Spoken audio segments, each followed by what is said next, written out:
Falar sobre uma questão bastante importante, não só desses últimos dias, mas já de alguns meses, todo aquele escândalo revelado pela descoberta de fraude em descontos de aposentadorias e pensões do INSS. E claro, aí sim, olhando para o noticiário mais recente, a instalação da CPMI no Congresso Nacional, naquela sessão marcada por uma reviravolta política ontem. Nós vamos receber aqui no CNN 360 o presidente do Instituto Nacional do Seguro Social do INSS, Gilberto Valer Júnior. Mais uma vez, presidente, boa tarde, um prazer recebê-lo aqui na tela da CNN. Queria começar pela situação ali que a gente sabe que é prioritária para o governo, o ressarcimento às vítimas da fraude. Isso foi destacado, inclusive, ontem pela ministra Gleisi Hoffmann, ao fazer uma avaliação dos erros políticos cometidos pelo governo na votação da CPMI, mas de apontar que o governo teve celeridade nesse ressarcimento, porque a gente sabe também que isso é um fator importante nessa equação toda. Queria que o senhor nos atualizasse sobre esta situação de ressarcimento e se há mais alguma ação a ser tomada pelo INSS para garantir que 100% das vítimas desta fraude vão ser, de fato, ressarcidas nos seus prejuízos.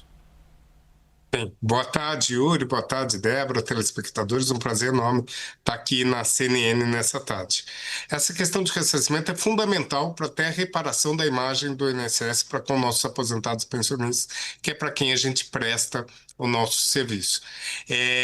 A gente abriu o processo de ressarcimento a partir do dia 14 de maio, ele vem correndo e vai perdurar no mínimo até 14 de novembro. Já temos mais de 5.300.000 pessoas que contestaram esse desconto indevido, mais de 1.600.000 pessoas já receberam o ressarcimento na sua conta que recebe o seu benefício previdenciário. Mais de R$1 bilhão foram restituídos a essas pessoas e a gente continua com esses procedimentos. Agora, a partir do dia 25, a gente começa a fazer o atendimento para as pessoas ribeirinhas, num tratamento especial, por meio do Previbaco. Já fizemos o requerimento de ofício para as pessoas com mais de 80 anos, para as quilombolas e indígenas. A gente está monitorando esses requerimentos, de onde vem, de onde parte, quais as pessoas que ainda não tiveram oportunidade, para a gente fazer uma busca ativa de uma outra forma. A ideia é não deixar ninguém para trás. A gente vem tentando facilitar essa questão do reembolso, que é sensível para todos nós. O aposentado e pensionista não pode ficar no prejuízo. Independentemente disso, a gente vem tentando cada vez mais responsabilizar quem gerou esse dano, aqueles responsáveis, as instituições, associações fantasmas, associações que pagavam propina para isso. Para isso, a gente vem fazendo uma auditoria das respostas que as instituições estão fazendo para detectar a fraude da fraude. Já detectamos casos de assinatura feita por software, juntada de documento falso, utilização de gravações ao invés de documentos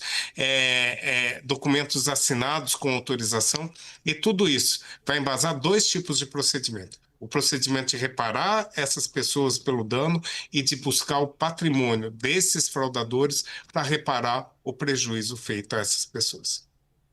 Presidente, obrigada. Você é bem objetiva, porque a gente tem pouco tempo e muito assunto.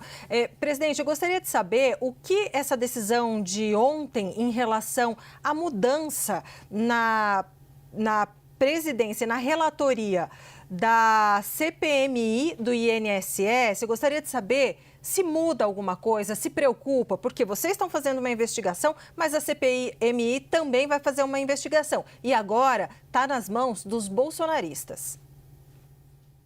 Para a gente pouco muda. A ideia do INSS é colaborar com a investigação feita por quem quer que seja.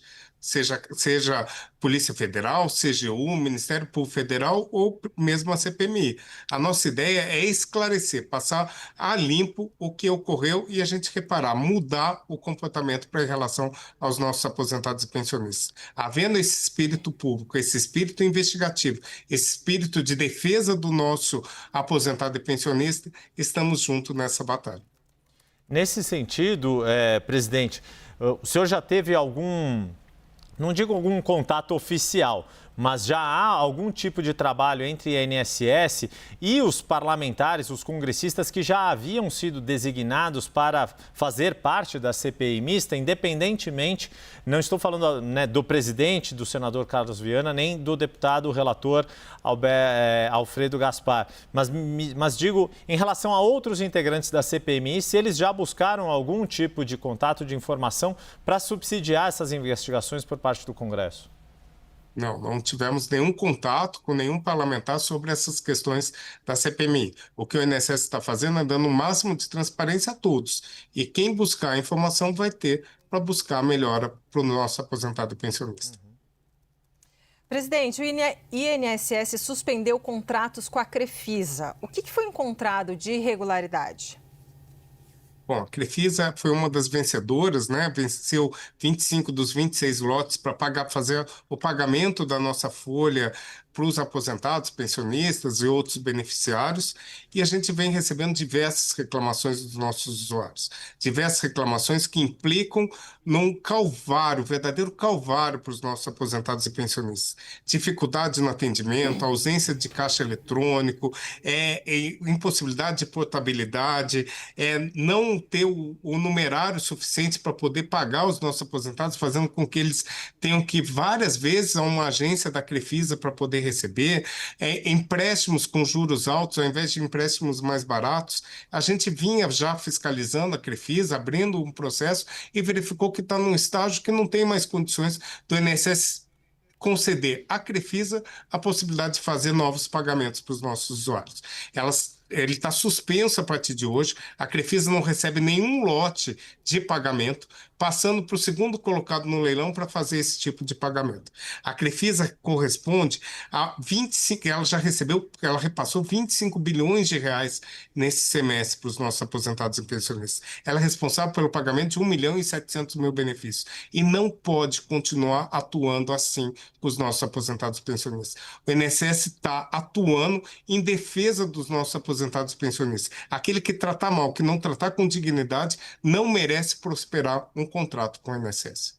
E aí, nesse sentido, presidente, há suspeitas de que outras instituições, outras empresas também tenham esse tipo de comportamento irregular e que acaba mais dificultando do que facilitando a vida do beneficiário. Está no radar também descredenciar ou suspender ou ter algum tipo de atitude desse tipo contra outras empresas responsáveis por pagamentos? Logo quando fui chamado para o cargo, a determinação do presidente Lula foi: cuide dos nossos aposentados e pensionistas e trate bem eles. E é isso que a gente está fazendo. A gente está revisando todos os acordos de cooperação técnica, todos os contratos existentes. O nosso aposentado e pensionista tem que ser tratado com dignidade, com probidade, com clareza, com transparência, como eles merecem ser. E por isso a gente está revisando todos. Hoje já tem a Agibank, que é outro pagador, que também está suspenso o seu pagamento. A Crefisa é a segunda e estamos analisando outras questões de reclamação.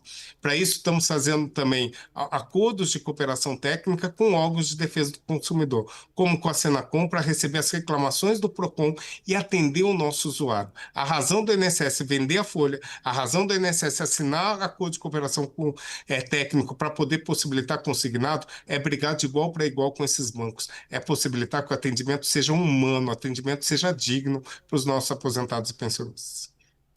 Presidente, uma última pergunta muito rápida de um assunto que não está mais na moda, mas que as consequências continuam para as famílias. Olha só, recentemente o ministro Flávio Dino, do STF, decidiu sobre a lei que garante o pagamento imediato às famílias que foram ali vitimadas, né, com a ocorrência do Zika vírus. E aí, esse pagamento imediato para as crianças com essa deficiência. Mas as famílias alegam a falta de regulamentação por parte de alguns ministérios e do INSS. Gostaria de saber, então, por que essa lei não está regulamentada ainda e o que falta para ela ser, de fato, regulamentada? Na verdade, assim, a regulamentação já existe até pela decisão do ministro Dino. A gente Mas teve o pagamento um entrave, não está havendo, isso, né? É que a gente teve um entrave pela queda do veto que ocorreu, que autorizava também a situação do pagamento do Zika. E ali ficaram duas normas divergentes que acabou sendo decidida pelo ministro Dino há poucas semanas atrás. A gente está só operacionalizando, regularizando a questão do sistema e a ideia é que agora, nesse próximo mês, a gente já faça o pagamento para essas famílias atingidas, infelizmente, pelo Zika. Então, a ideia é que, tão logo o sistema, até setembro, até o sistema ficar pronto, a gente vai pagar o valor de R$50 mil para aquelas 1.500 famílias. Muito obrigada por todas as suas respostas. Yuri, quer fazer? Não, eu ia fazer aqui o encerramento da despedida, mas deixo contigo, Débora. A gente conversou então com o presidente do INSS, Gilberto Valer Júnior. Muito obrigada por sempre ser tão solícito com a gente. Um excelente trabalho para o senhor. Eu que agradeço a oportunidade. Boa tarde a todos.